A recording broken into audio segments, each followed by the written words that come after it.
Alors, bonjour à tous, on va s'intéresser aujourd'hui à la notion de fonction réciproque et particulièrement de la construction de la fonction logarithme népérien à partir de la fonction exponentielle. Donc la fonction exponentielle, vous avez déjà vu cette fonction en première, sa courbe représentative est représentée ici en noir. On voit que c'est une fonction qui est définie sur R et l'intervalle image, par contre, lui, va être sur 0 plus l'infini. Alors comment on le remarque? Si vous regardez bien la fonction exponentielle, l'intervalle image est celui qu'on obtient en regardant les images sur l'axe des y. Or, si on regarde les images sur l'axe des y, on voit bien que l'intervalle image de la fonction exponentielle part bien de 0, 0 vers puisqu'il n'est pas atteint, et va jusqu'à plus l'infini. Donc l'intervalle image ici. Et la fonction logarithme népérien que j'ai construite avec la calculatrice, on remarque que sa courbe représentative est symétrique de cette fonction exponentielle, de la courbe de la fonction exponentielle, par rapport à la droite d'équation y égale x. En gros, ça veut dire qu'il y a une sorte de permutation des x et y pour passer de l'une à l'autre. Donc, si j'avais défini cette fonction logarithme népérien comme ce que j'appelle la fonction réciproque de la fonction exponentielle, ça revient à dire que les effets de ces deux fonctions l'une après l'autre vont s'annuler. Exemple, si je prends une valeur x réelle, que je lui associe l'image par la fonction exponentielle, et cette fonction exponentielle ex, je lui associe l'image ln de x, les deux effets des fonctions s'annulent, j'arrive à x. Pareil, si je fais dans l'autre sens, je prends une valeur x strictement positive, puisque je me rends compte que cette fonction logarithme népérien n'existe que pour des valeurs de 0 à plus l'infini, 0 ouvert. Donc je pars de x strictement positif, je lui associe l'image ln de x, puis exponentielle de ln de x, et les effets s'annulent.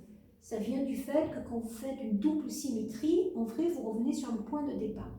Donc ce qu'il faut retenir sur les fonctions réciproques, c'est que déjà, si j'ai une fonction f qui est continue, souvent c'est parce qu'elle sera dérivable, et qui est strictement monotone sur un intervalle, elle admettra une fonction réciproque.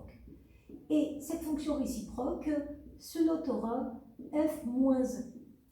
Et la particularité de cette fonction réciproque est la suivante. Donc je vais déjà noter qu'elle admet une fonction réciproque notée f-1. Et si f va d'un intervalle i dans l'image de i, f-1 va aller de l'intervalle f de i dans l'intervalle i. Ça vient du fait qu'on peut appliquer le théorème des valeurs intermédiaires lorsque vous avez une fonction continue strictement monotone. Ça veut dire que si x ici, on lui associe un y, d'après le théorème des valeurs intermédiaires, pour un y de l'intervalle image, on va pouvoir lui associer x. En gros, si y égale f de x, on peut switcher le xy en disant, à partir du moment où la fonction réciproque existe, que x égale f-1 de y.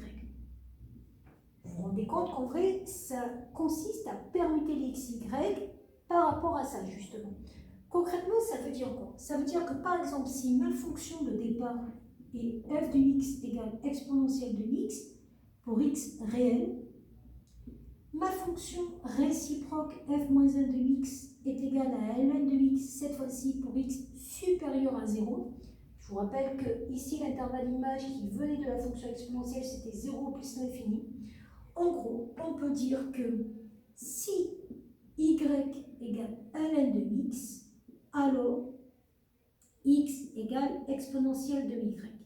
Pareil, si x égale exponentielle de y, alors y égale ln de x, avec la condition que x soit strictement supérieur à 0.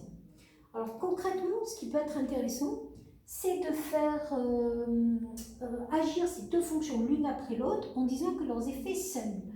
C'est-à-dire que chaque fois que vous aurez f appliqué à f-1 de x, ça fera x avec les conditions d'existence. Et chaque fois que vous aurez f-1 appliqué à f de x, ça fera aussi x avec les conditions d'existence.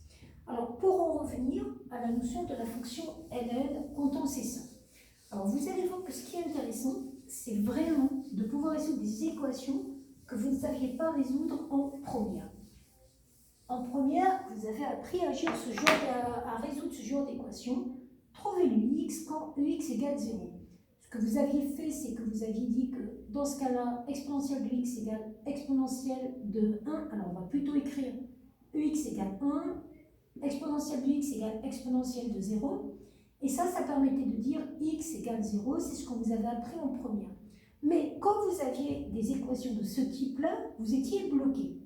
Parce que 2 ne peut pas s'écrire sous la forme exponentielle de quelque chose, en tout cas pas directement. Et c'est là où c'est intéressant de connaître sa fonction réciproque, ln.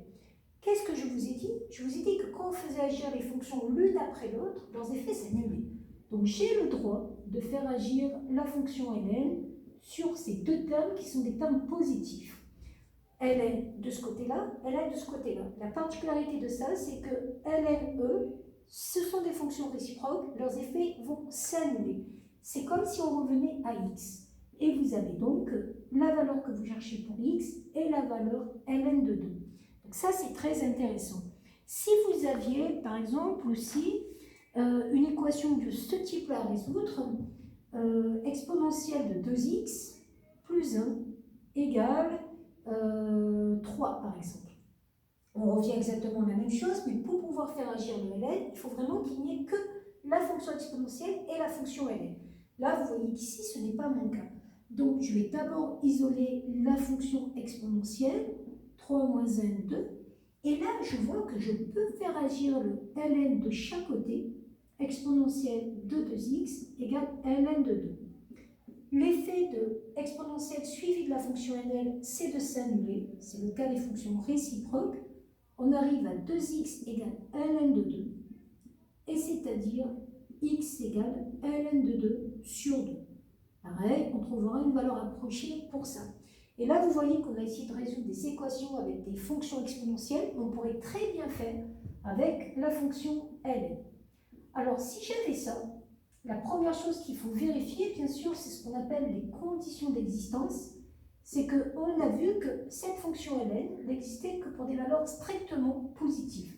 Donc les conditions d'existence ici, il n'y en a qu'une, c'est x supérieur à 0. Donc ça, on s'en servira pour vérifier si les solutions qu'on trouve sont pertinentes et permettent d'écrire l'écriture des départs, justement.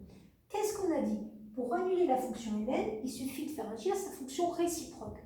Or, la fonction réciproque de la fonction ln, c'est exponentielle. On arrive donc à exponentielle de ln de x égale exponentielle de 2. Exponentielle ln, ce sont des fonctions réciproques dont les effets s'annulent l'une après l'autre. Il reste x égale exponentielle de 2, qui est bien positive. Donc, la solution de cette équation, c'est exponentielle de 2. On pourrait aussi avoir ln de 2x moins 1 égale ln de 4. Toujours pareil, pour la fonction ln, il faut considérer les conditions d'existence, c'est-à-dire à quel moment vous pouvez écrire ln de quelque chose. On ne peut écrire ln de quelque chose que si ce quelque chose est positif. Le 4 est positif, donc ça ne posera pas de problème. Donc, on va avoir 2x moins 1 doit être positif, c'est-à-dire 2x supérieur à 1, x supérieur à 1 demi. Donc, pareil, si vous trouvez des solutions, il faudra toujours vérifier qu'elles vérifient la condition d'existence présente ici. Qu'est-ce qu'on a dit? Ce qui nous gêne, c'est le ln. On va faire agir l'exponentielle de chaque côté. Et le fait de faire agir l'exponentielle de chaque côté fait que l'effet de ln suivi de l'exponentielle s'annule. Il va rester 2x moins 1 égale ln suivi de l'exponentielle s'annule 4. Et là, vous retombez sur une équation de collège, 4 plus 1, 5. Et après, il faudra juste à diviser par 2.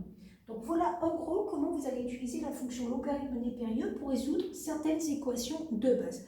Et on verra après les propriétés qui vont nous permettre de résoudre des équations un peu plus compliquées. Voilà.